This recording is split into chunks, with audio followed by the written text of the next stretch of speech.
Hello बच्चों, let's read the question.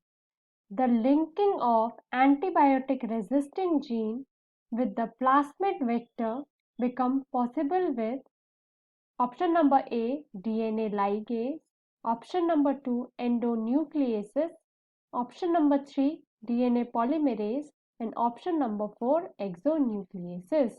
तो हमें इस क्वेश्चन में बताना है जब हम प्लाज्मिक वेक्टर और एंटीबायोटिक रेजिस्टेंट जीन का लिंक करते हैं तो वो हमारा किस चीज की वजह से पॉसिबल होता है। आज का की कॉन्सेप्ट है रिकॉम्बिनेंट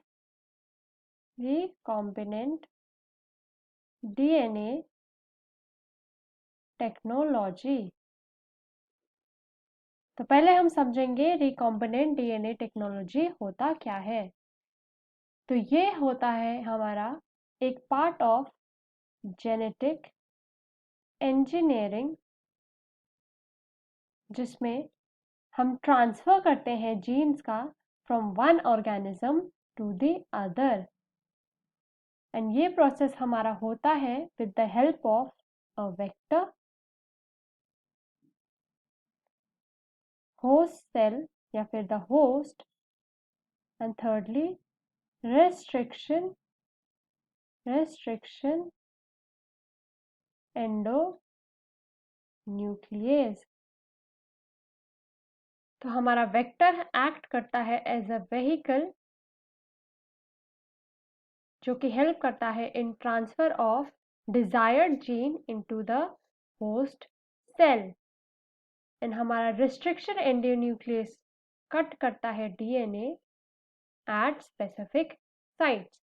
तो अब हम समझते हैं कि ये सब हमारा रिकॉम्बिनेंट डीएनए टेक्नोलॉजी में कैसे हेल्प करते हैं।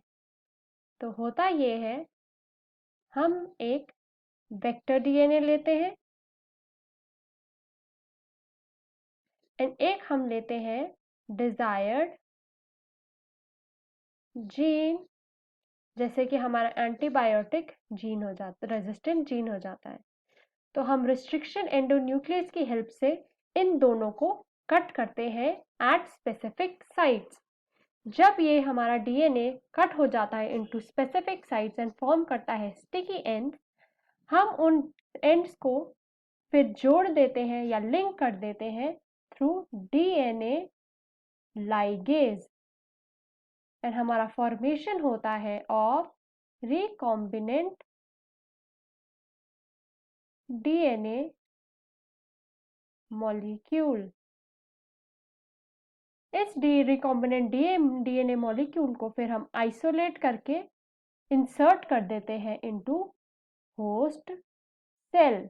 तो हमारा वेक्टर का जो प्लाज्मिड होता है वो हमारा होस्ट सेल में इस रिकॉम्बिनेंट डीएनए को मल्टीप्लाई करने लग जाता है एंड एक्सप्रेस करता है हमारा डिजायर्ड जीन एंड यही पूरी प्रोसेस हमारी रिकॉम्बिनेंट डीएनए टेक्नोलॉजी होती है एंड इसी प्रोसेस को हम यूज करते हैं for genetic engineering.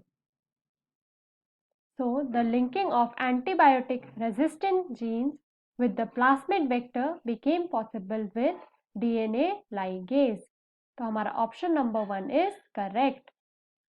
So I hope you understood the question well. Best of luck.